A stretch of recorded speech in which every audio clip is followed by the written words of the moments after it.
Hello, hello. Here I am. Hello, welcome everybody. So L&D and Sustainability is the lunchtime session. Thank you very much for coming along to it. I know you're sacrificing hot food in order to be here. I have been assured that there is food on its way. Yesterday it arrived very early, and today it's somewhat late, but there will be food for us all. Don't worry. Sorry? Chasing it up. Chasing it up. Very good. It's all in progress. So we've got, as you know, this is a panel session today. However, the expertise in the room is not solely on the stage. It's also in all of you. So usually at these kind of sessions, we get a relatively small number of people coming along, but those that do are doing some pretty amazing stuff. Mm-hmm. So we're really keen that you also share back to us. So I've got a set of questions that I'll be asking the panel. You can also post your questions using Menti and upvote questions that you particularly want to be answered. We'll get through as many of those as we can. And then as we're getting contributions and responses from the panel, if you've got experience and wisdom and ideas to add, just put your hand up. Let's include you at that point as well. And if you've got questions, further questions relevant to what we're speaking about at that point, again, just put your hand up and we can ask those questions then. So we're going to keep it quite fluid. It's going to be my challenge, keeping the right balance between the audience and the panel. On the right there, we've got a LinkedIn group that we do our best to kind of do stuff in, which is just people who work in L&D who are passionate and interested in sustainability and trying to kind of do something en masse. I mean, the other thing is, of course, it's quite a heavy topic. It's something that we all feel very passionate about and emotive about. And what I hope that this session will be for you all, and certainly what it has been for me in preparing with our brilliant panellists, is really kind of hopeful and optimistic that big changes can be made.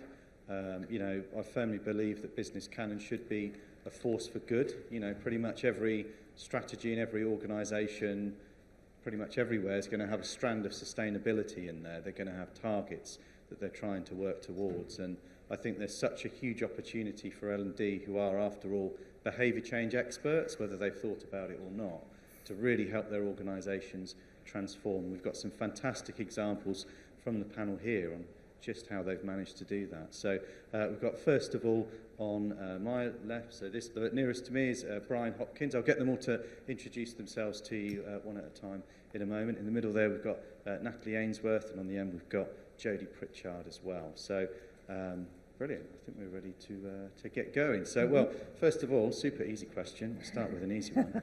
Just a brief introduction to yourselves. So just starting with you, Brian. So do you want to say a bit about yourself? Hello everyone. My name is Brian Hopkins. I'm an independent learning and development consultant. I've been working in the L&D field for a long time. I may be the only person in the room who's ever written an e-learning course which was delivered on a 5.25-inch floppy disk. So. Hi everyone, I'm Natalie Ainsworth. I have about a decade's experience in L&D across a variety of sectors, and previous to that I have non-profit, local government and social enterprise experience as well. And I first became interested in sustainability as a consumer and what my purchasing power could be as a consumer, and in typical lifelong learner style, somehow found myself on a Sustainable Development Masters, so I completed that during COVID. Hi everyone, I'm Jodie Pritchard. I'm the Director of Learning and Development for Barnardo's, which is the biggest children's charity in the UK. And I'm an L&D expert rather than a sustainability expert. However, I'm really interested in this, especially since moving to Barnardo's, because the climate crisis and sustainability are really impacting on our children and young people, and I feel that now more than ever we all have opportunity to make personal and organisational change to really make a difference for the future. And so I'm really interested to be part of the session today and sharing those views as an L&D specialist in regard to how we get involved and how we work with our sustainability colleagues. Awesome. So let's get straight to it, and I'd love to just hear more about the kind of sustainability projects and initiatives that you've been a part of, and also importantly, how you managed to be a part of those projects. Coming from the L&D side, how did you kind of get your voice heard and get in there. So, I mean, Jodie, let's start with you, please. I mean, I think with anything, showing that level of curiosity and interest is always that starting point in getting in. I think for me, it's very much thinking about what can I do? How can I be involved? What can we help to then influence as a team? And as I mentioned, you know, to build on the piece where I introduced myself, it's very much understanding what does this look like in our organisation and how is it going to impact our people? So for me, our colleagues and volunteers and of course our children and young people who kind of receive our services. And so for an L&D team, we talk a lot about having a place at the table, you know, in our sector. And with this topic, as much as any other, it's absolutely about being there, being involved, putting your hand up, stepping forward and saying, what about, how can we? And then really pushing forward from that. Thank you, Jodie. Fantastic. And Natalie? Yeah, thanks, Jodie. I think for me, my initial mindset of how I approach anything, whether that's in my personal life or in my professional life, is trying to bring kind of sustainability within that. And so thinking quite mindfully about minimizing waste, maximizing efficiency, kind of from a learning perspective. Are we democratizing that access to the learning? Are we enabling people to access it in the right way? And to your point around curiosity that was mentioned, I think don't wait to be invited into the conversation. And I don't know how it is for many of you, but in many of the organisations I've worked in, actually trying to uncover the opportunities and find out what's going on is actually one of the biggest challenges. There's always something going on. It's finding out what it is. And through kind of intentionally trying to have those conversations, I've been very fortunate in previous organisations to get involved as an employee delegate going to One Young World. I don't know if any of you have heard of One Young World, but they are a UK-based charity, but they are the global community for youth change makers. They're really trying to inspire social change and advancement of the Sustainable Development Goals. And being able to go there as an employee delegate was a really great opportunity because we were encouraged to bring back that learning. And so it was a learning opportunity for me, but also bring back that learning and figure out what I wanted to do or what we wanted to do as a cohort to help advance the organisation's sustainability agenda. And from that, I took on a personal project to engage with one of our sustainability programmes within the organisation, which engages with young people externally as a philanthropic endeavour, and helped design a year-long development journey for them, which was really helping them to scale their impact in advancing health literacy and the global health agenda for young people in their communities. And this was working with young people who are in low and middle income countries. They're not people that I would have, engaged with necessarily in my day-to-day role. And it was just really inspiring to be able to work with them. And through having other conversations with sustainability team members in the organisation, I've also been fortunate enough to be involved in reforestation efforts, and so helping to source partnerships, local partnerships that became part of the global reforestation target of the organisation, and through that kind of trying to create the conversation as well and share the opportunities. So leading a global lunch and learn, which L&D is really well placed to help support with these kind of conversations around learning, but also the sustainability team didn't necessarily have the capacity or the bandwidth to be able to do that, and so my involvement enabled that to happen. So we had a kind of globally live streamed session around helping people understand what was going on and what the company was committing to.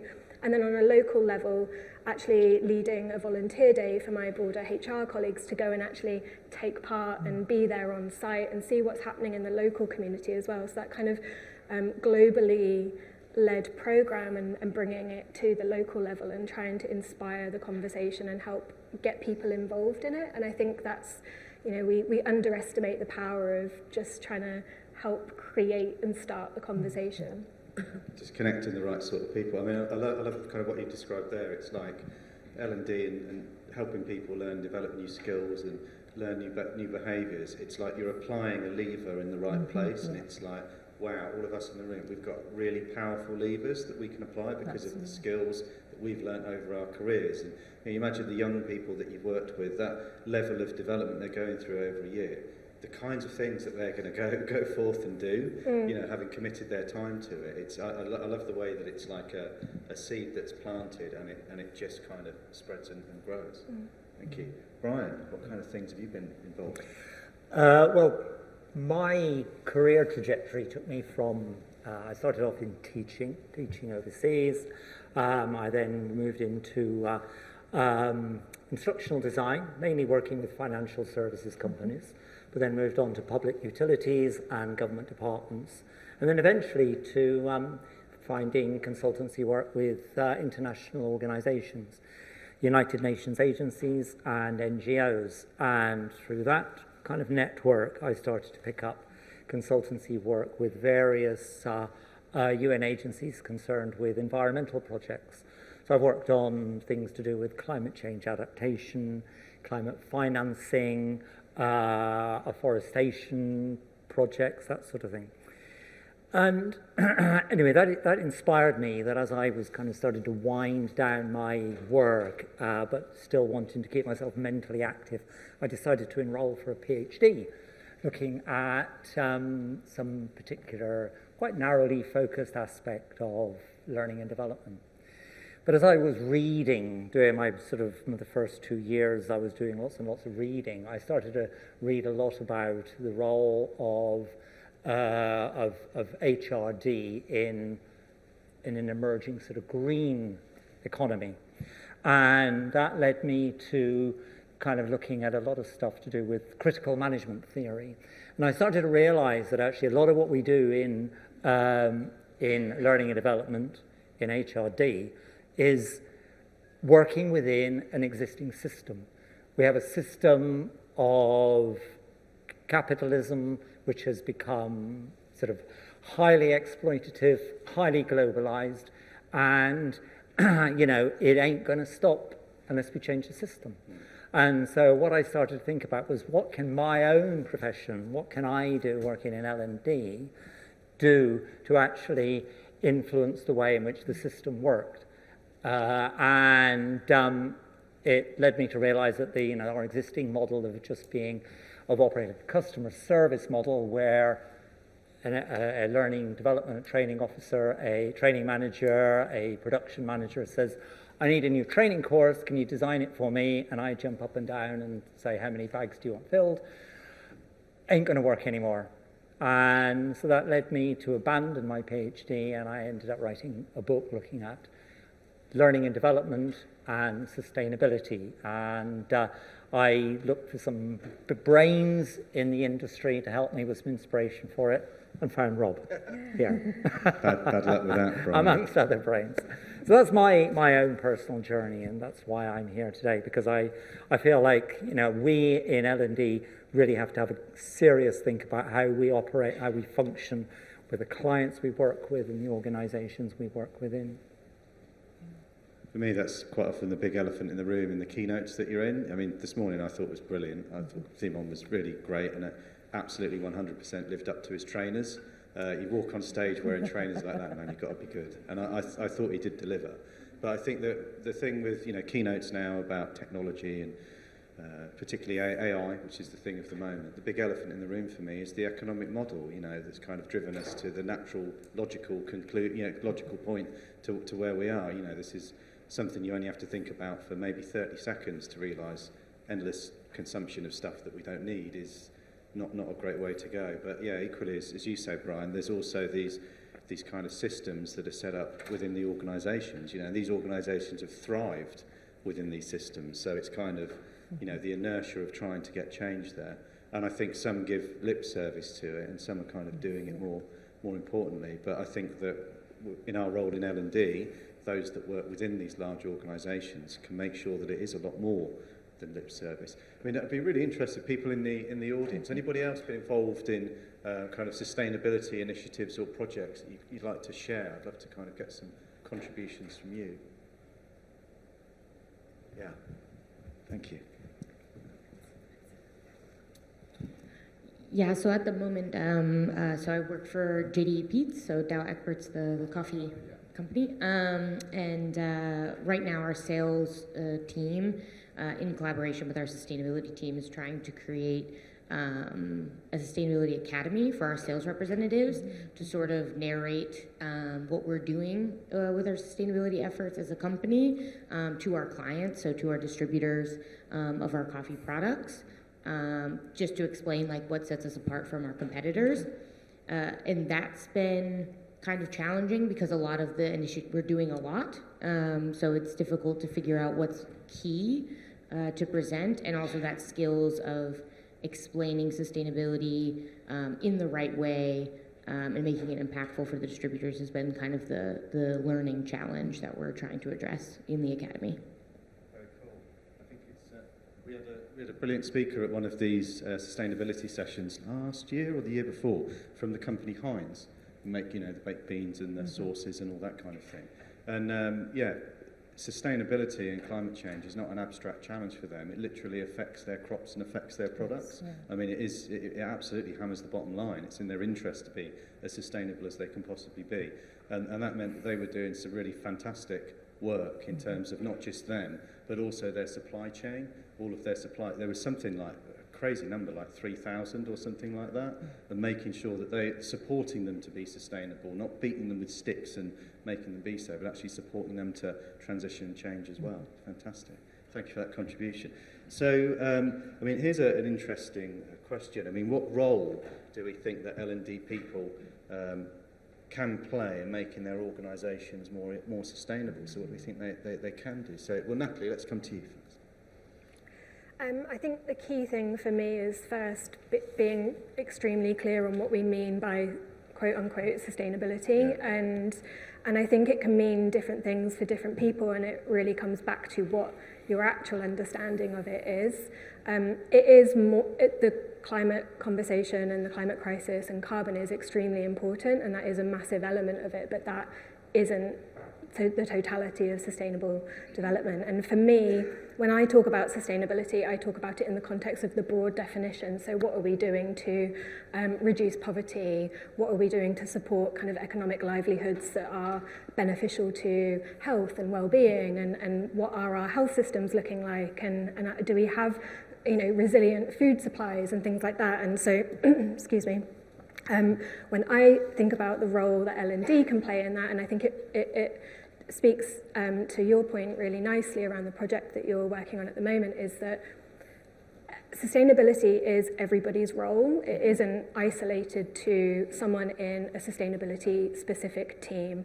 And my perspective on that then I think for L&D becomes really clear, because the understanding, the skills, the knowledge, the being able to tell the story about what your organisation is doing and actually do it with confidence and know what you're saying, comes back to, do you understand what sustainability is? Do you have that education kind of behind? And I don't mean go and do a master's in it, but like what has your organisation provided to employees to help them understand A, what sustainability is, B, what that looks like in the context of your organisation, because organisations are different, right? So what Heinz are particularly focused on might be slightly different to what a pharmaceutical or a professional services firm, or, what are you doing to advance the sustainable development goals in your organisation? And then how does learning play into that? Because if everyone has a role to play, then there's behaviour change that needs to happen. As you said, we can't keep going on doing the things the way that we're doing them, because we're going to end in trouble. And if we continue doing things the way that we're doing and we're not changing that behaviour, then there's a role there for us to play to help change that behaviour, and we need to identify in the context of our organisations what that behaviour change for the organisation is.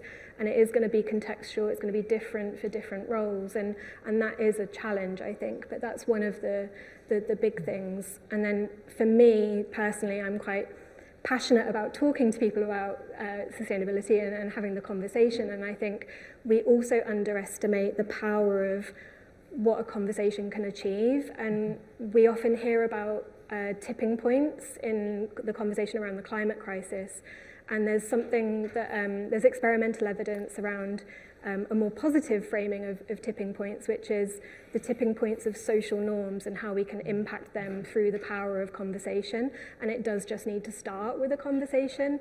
And, you know, some of the evidence suggests that we only really need 3.5% of actively engaged people to achieve success when it comes to a particular strategy, and that is more in relation to that kind of social change or like political activism. But if we think about our organisations and how we can convene a community and how we can start that conversation, I think L&D is really well placed to help ignite that and help kind of fan the flames of a fire that you start there.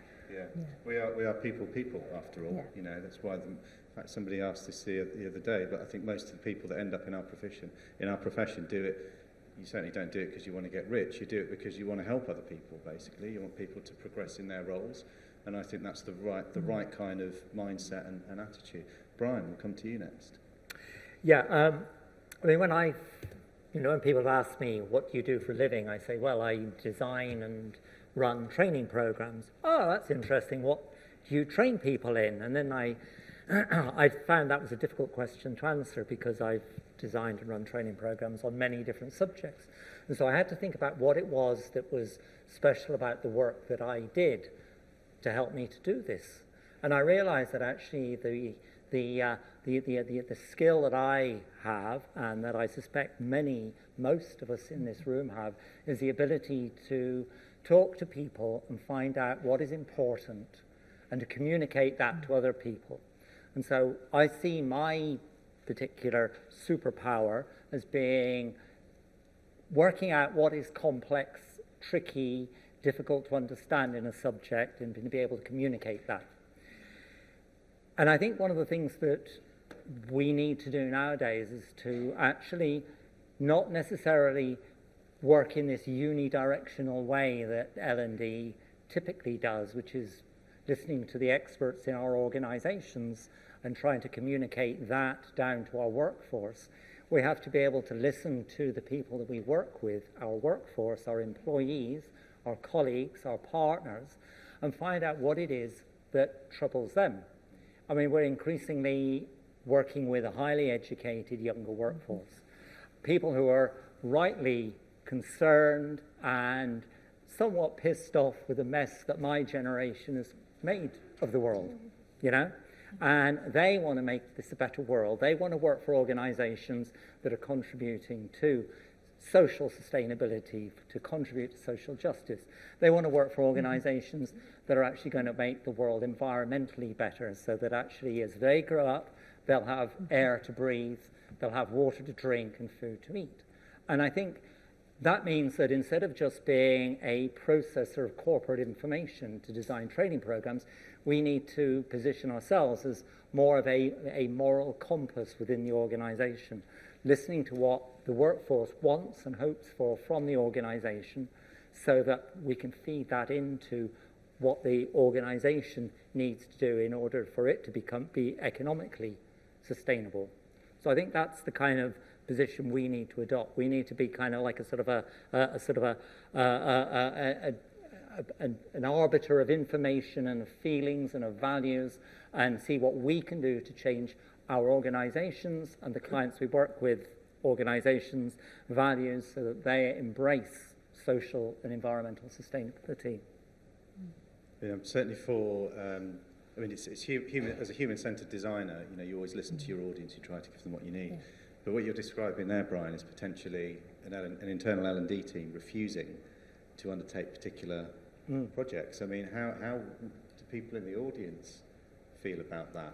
You know, it's hard enough to hold down a job as it is in all the turbulence, let alone if your boss asks you to work on a project and you say, I'm not going to work on that, respectfully no. It's kind of easier as an external company. You know, we choose who we work with. You know, we literally undertake a piece of research on every prospect, and my wife and business partner Tess and I have a conversation and try to make a judgment on whether we should work with them or not. And that's all well and good when work is aplenty and there's loads going round. When times are tough, that's really hard, and we stick to our guns, you know. But when you're employed, and that might get you shown the door. What do we think? Any views on that in the audience? About being the moral compass for your company? How do you feel about that? Yep.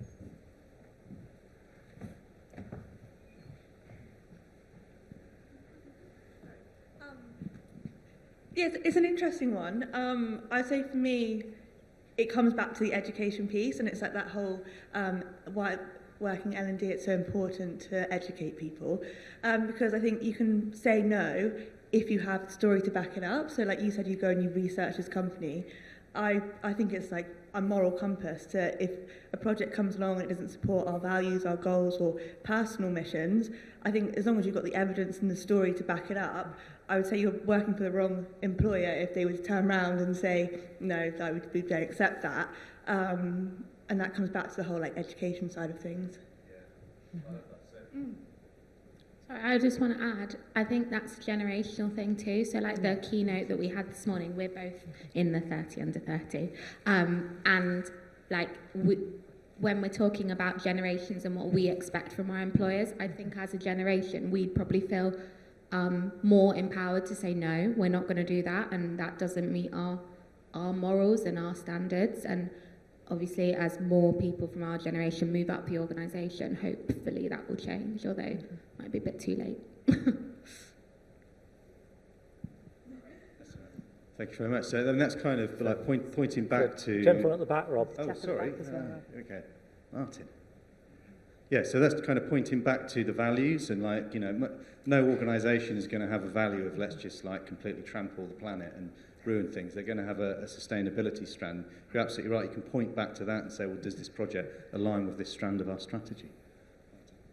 Thanks. I was also thinking about the fact that, yeah, it's an opportunity to step into that, but also this is coming from lots of different angles. So if it's going to be, if you look at supply chains, then you're going to start to have some of these goals around, you know, being a supplier. So I think that idea of just saying no, I don't know that it's just a binary position, because I think all organisations are facing these challenges that will manifest in things like the supply chain or whatever it is. So actually, you know, you've got lots of pressure to actually make change right now. So it feels like more of a burning platform than ever. So I think it's actually the role to, rather than say no, is to go round and get all the input that is going to make the case for doing something differently, because I think it's already there in the organisation, or it's emerging. So, because I think no one likes the no bit, do they? But is there a way of kind of changing course without saying no? I suppose that's my... And I think there might be enough of a kind of momentum around that building to do that, potentially. Yeah. Can I just respond to that, Rob? Yes, please go ahead. Yeah, sure. I think just saying no isn't necessarily always a response. I think if you're a consultant, you can choose to work on projects or not. But if you're working within an organisation, you may not have that ability.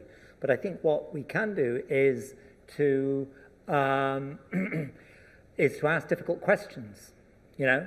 So when I was starting out as an instructional designer, I was told that actually, you write objectives for the course and you construct around what's in it for me, so that the learner will see at the beginning of the course how this particular training will help them to work faster, work more effectively, sell more, earn more money. And I think what we need to do is to actually not ask that question, but think, what's in it for us? How does this particular project contribute to social sustainability in the society that we operate within? How does it contribute to social sustainability within our organisation? Is it going to make people redundant? Is it going to sort of reduce job satisfaction? How does it contribute to environmental sustainability outside? Is it going to be pouring more waste materials into the rivers? Is it going to be pumping more greenhouse gases into the atmosphere? So we have to ask that question. And I think those of us who are interested in the evaluation of learning and development activities, we tend to get a bit sort of hamstrung by the old Kirkpatrick 4-level they call it a model, it's not really a model, four-level framework of evaluation. But of course, what the Kirkpatrick model does is just looks at the organisation as a box. It ignores its contribution to the world around us. So I think that if we're involved in the evaluation of training, we need to think about, well, what has this training meant for us as a world, as a community, as a planet? How has this particular training course contributed to a better society for us to live in? Rather than just thinking, has it improved the output of the organisation? Has it made it more profitable? Has there been a decent return on investment on the cost of the training? So I think, thinking outside this particular box, which we've been taught to work very much within. Yeah. Mm-hmm. Yeah. Yeah. How do you define impact? That's the question. How do you define the impact of what it is that you're doing? And if anyone else was sat in the compliance session yesterday, it's a really interesting piece around what the tick box is and how you deliver that rate of compliance to actually what does this look like in practice? How are you influencing behaviour change? What does this look like in our organisation as a whole? So my assumption is that of all of us in the room, for those that work for organisations or employees of, we've all got sustainability in our strategy. I would be shocked if there's any organisation that doesn't have a nod to corporate social responsibility, sustainability in their strategy. But how does that come alive? What does that look like in your organisation day to day? And I suppose my ask of you is to kind of go back to your organisations tomorrow and go, how do we influence this? How do we move this away from the tick box? How do we enable great spaces for people to come together, to share, to challenge, to learn, and start to make a difference? Because that's what we need, isn't it? We need people to come together, to share ideas, make a difference, and think about what that impact is on your organisation and then those communities you serve. And I think if we all go away with that tomorrow, I think we can all stand up and say, actually, L&D has a really core role in what it is that we're trying to achieve here and the impact that we want to have. I think it's much better to think of organisations as not this kind of hermetically sealed bubble, Absolutely. but instead with a porous membrane around it, because there's so many links in all different directions, both from within a company to the outside through its suppliers and its customers, and the other way as well, and those wider impacts it has on the world. So we've got a few questions coming from the audience. So I'm sort of looking to see if my wife Tess is here actually typing this one in, because this was exactly what she wrote about a little bit earlier. The computing power required for AI is massive, which obviously has an effect on the carbon footprint of companies that use it. How can we balance these concerns with making sure that we stay competitive? So we've heard loads about AI now. If you've been down on the as I like to call it, the killing floor downstairs, you would have just had people rushing up to you and shouting the letters AI into your face. But organisations live in this competitive environment. It's growth at all costs. Growth is always good. How do people balance that if their competitors are going to be using these technologies and gaining a competitive advantage? Do you say, actually, no, we're not going to use that? You lose market share and ultimately your business tanks. What do you think? I think there's an element where organisations, and this doesn't necessarily sit with L&D, this is a broader comment to organisations. It comes back to purchasing power and the pressure that organisations can put on companies who are developing AI software and how sustainable they are, and that they aren't so carbon intensive, that they are finding ways to make sure that that is renewable. That's probably something that is really crucial to this, because if no one has that conversation, there's no pressure on these organisations to do that. And eventually, organisations are going to become concerned with it. I think it feels like it's a bit ignored at the moment because it's a Scope 3 emission, and many organisations aren't necessarily at the point where Scope 3 emissions are their own concern. They're kind of looking at their own kind of what they are producing themselves at the moment. Could you just explain Scope 3 for those? Sorry. So there's varying scopes of what is termed a greenhouse gas emission, and Scope 1 and 2 are kind of related to the organisation's own activities, and Scope 3 are what is basically through anything that you have as a supplier. And so you can impact that in L&D by thinking about the suppliers and the vendors that you're working with, and are they thinking about sustainability? What are they doing about their own carbon? Do they have net zero targets? Are they science-based targets? Are they thinking seriously about this? So that's something that we can do in learning. But the conversation is much bigger because AI is so pervasive. It's not just impacting L&D, it's impacting it's touching all areas of our organisations. And so I think it is a cross-functional conversation and that needs to happen. But it will become a problem because at some point, once organisations get to the point where they're more mature in reducing their own carbon, they are going to start looking at what their suppliers are doing. And that's going to become a problem. I think it's at that point, really, that... Yeah. I read recently we don't actually have the power generation facility. There's not enough ways for us to generate electricity in the world at the moment for the projected short-term demands from AI. So it's literally going to take a breakthrough in nuclear fusion for us to be able to produce enough electricity to use this new technology, which is absolutely mind-boggling if you think about it. Any other thoughts or views? I was just going to say that that's part of the problem, isn't it? Because it feels so big and so mind-boggling at times. It's almost a barrier to then getting involved, or what difference can I make and how can I do so, because I'm just me, or we're just a small team, or we're just a small part of it. I mean, you're trying to think on that level. It's really hard to then kind of really come to terms and engage and understand, because it can feel overwhelming or mind-boggling, as you say. Yeah. I think again it's those levers, thinking and identifying where and how you can be a lever. Absolutely. And put some effort in and have a far greater output because you've understood what you're doing and you've applied the right kind of encouragement in the right place. I think we have to also recognise that we are all in this room as learning and development professionals, but we're also citizens. We're also people who exist outside this room. And so we need to take some of these ideas, some of these critical ways of looking at the world, and take them out into our everyday conversations with people. So, and thinking about what it is that we're being told and what we're not being told. There's an Italian philosopher who about 100 years ago was writing about the exercise of power, a guy called Antonio Gramsci. And he said that people who have power maintain power by a war, what he called a war of position. And a war of position is where those people with power shut down what we can think about. They define what is acceptable to think about and what is not acceptable to think about. What is acceptable to think about is called common sense.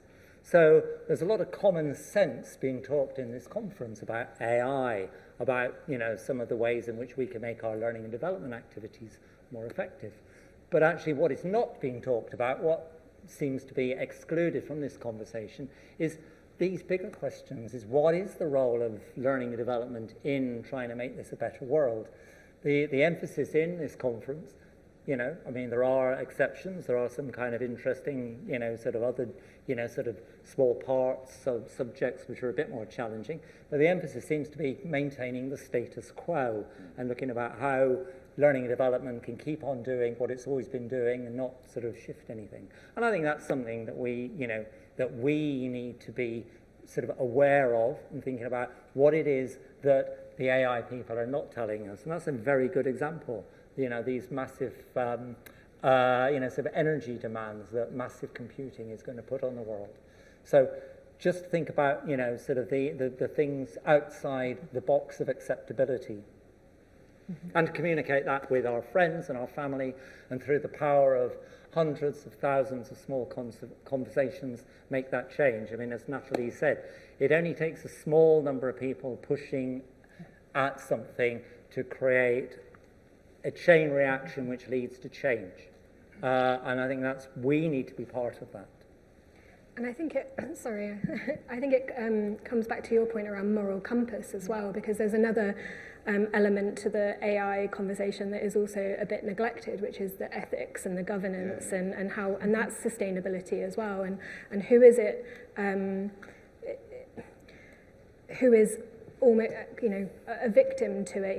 Who is it? What is the abuse of power there with AI, and how is it generating things, and what is happening in other areas of the world where the carbon is being produced, and so it's a much bigger conversation than just the carbon intensity. But I think it's to your point around the moral compass. If we don't ask the challenging questions, then they will continue to get ignored, and you can do that respectfully, and you can do that professionally, and you can do that in a way that is also successful and is heard, and isn't met with defensiveness. And it's about having those skilled conversations. Yeah, bringing people along with you, not shouting in their face. I mean, there is a place for shouting in people's faces, and it is very tempting to do it sometimes. But I think more kind of bringing them along. I mean, another thing I loved about the keynote this morning is Timon was talking about some really quite dark, heavy stuff, and it didn't feel that way because of the way that he presented his personality and this sort of playful way that he approached it. And I think that play is creativity, and through creativity we solve problems. And I think as terrible as the climate crisis is, it's more of that kind of that curious mindset, that playful mindset, that exploratory mindset, and connecting people up as well. And thank you for your questions. We've got a few we can cover off just quickly before we wrap up. So should we call out our organisations who don't live up to their mission, vision, values, and so forth? So, I mean, for me, yes. Is any other contributions from the panel? Or? I think it comes back to how do you do that? How do you do that respectfully? How do you do that professionally? How do you do that so you're not jeopardising your job, your career, your reputation, etc.? But as we, going back to the point around it being part of a strategy, then if it is part of the strategy, then actually it should be measured, shouldn't it? And we know that what gets measured gets done. So if it is being measured, then there is this place where you should be saying, okay, so what does this look like for us then, and how does that work? And sometimes I'd say that's using your influence with others. Sometimes it's how you bring that to the table, and your organisations, and you will know how best you do that. And I was going to say, and then it comes back to that understanding as well. Like, have you done the research? Do you know what's going on? Can you explain, and can you have that conversation? And can you think critically about what your organisation is doing as well? Because there are also a lot of organisations who are quite successfully greenwashing, and it's because not everyone understands what that is. And so being able to apply critical thinking and really kind of get under the surface, get under the bonnet, or so to speak, of what's going on. Yeah, I mean, I noticed there's one of the sessions in the conference on informal learning, and I was really pleased when I saw that, because that is something which is often overlooked in organisations, that learning and development, for most, researchers suggested that when you ask people what learning have you done in the last 12 months, they reel off a list of training courses that they've been on. They don't necessarily talk about the conversation they had with a colleague over a cup of coffee. And I think informal learning is a really potentially powerful way of doing this calling out, to get people together and just have a chat about, this new project that we're involved in, this new process we're developing. How does that square with our mission? What does that say about organizational values? And to actually encourage these conversations within the organization so that they kind of bubble up. And so again, as I've sort of been banging on about, we're not constantly responding to top-down demands, but actually we're helping for our colleagues to articulate a bottom-up concern about whether or not we're living up to our values. But just so that somebody posted this one as well. We sort of bob between those that have come to a few of these in the past, between the lunchtime session, which obviously is challenging to be able to eat as well, and on the main track. Apparently it was on the main track. However, at the last minute, not the last minute, but just before they were going to announce the programme, that speaker dropped out. Everybody's work life is crazily turbulent at the moment, and they just need to finalise the other track. So it was for this conference, but then just because of the need to scheduling, we dropped down. But it is something that they do care about. I mean, Tess and I and people like our brilliant panel do kind of press for this and encourage them. And I hope we'll get to do these kind of sessions at some of the other big conferences too. So, well, thank you everybody for your contributions, for your questions. Thank you to our brilliant panel as well.